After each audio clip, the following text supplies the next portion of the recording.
Refinance holder, this is urgent video because holders doing very big mistake in the current time and weather, so therefore I make this video very urgently for our holder. Please, before I get started this video, I have one request to subscribe this channel and also press the bell icon for videos notification.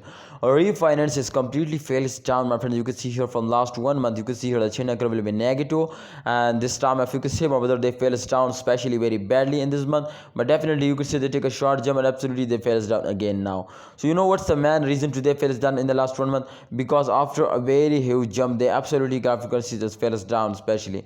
So therefore I tell you my brother, so don't sell it, hold it and wait for a good time, my brother. If you could see my brother, holders doing one big mistake. It is start of month, every graphical is very badly fails down, but this time you can see they take a very huge jump, but don't see this short, my brother. You can see here, as you can see here, this time they take a short phase, but after that, my friend, you can see here they again take a very huge jump.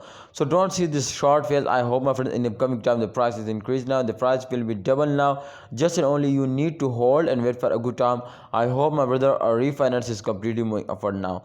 Thanks for watching, holder. Please like this video and subscribe this channel and also press the bell icon for videos notification.